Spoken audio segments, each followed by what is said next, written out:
Okay, let's take one more look at the binomial distribution and how we might apply it to the real world. Suppose that we want to see if there is gender bias or race bias or ability bias or whatever in anybody's hiring practices.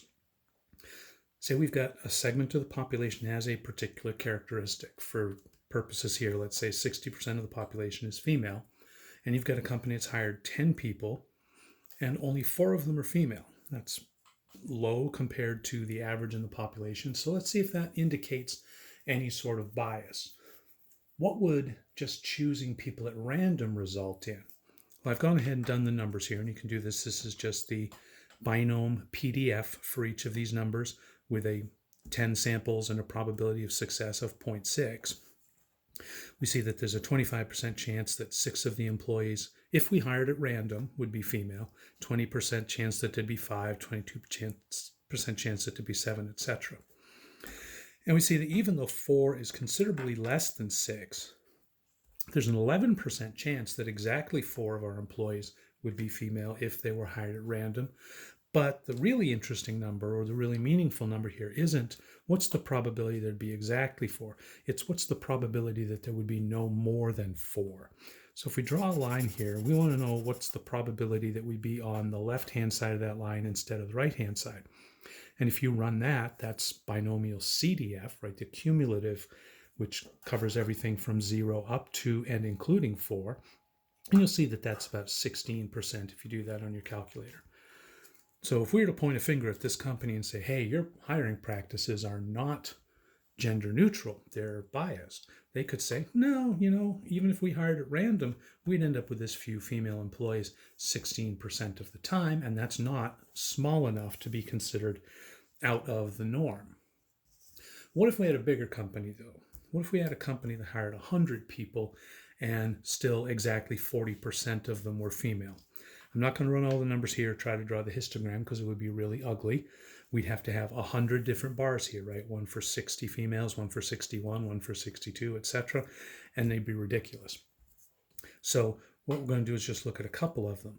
The probability that we'd have exactly 60 drops to 8% from a full 25% in a smaller sample. And the probability we would have exactly 40 drops to a real small number, around 0.00002, which I put 0 plus to acknowledge that there's a value there, but it's too small to care about. That's relatively impossible. And the probability that we would have fewer than 40, right? Our cumulative distribution from 0 up to and including 40, all of these little short bars out here adds up to only 0.00004. So it's extraordinarily unlikely that we would have this few females unless we had some gender bias in our hiring. Or, it's always possible there's gender bias in the number of people applying as well. It depends on the nature of the business. But this would be cause for concern if we didn't know of a legitimate reason why there should be so few females or minorities or whatever category we happen to be looking at. Now, another way we could approach this kind of situation is, instead of looking at individual companies and saying, how unlikely is that, we can look at a range of likely outcomes. And we've done this before, so to calculate the mean, all we do is multiply our number of trials times the probability of success. So 60%, sorry, I didn't put a percent there, but that's what I intended.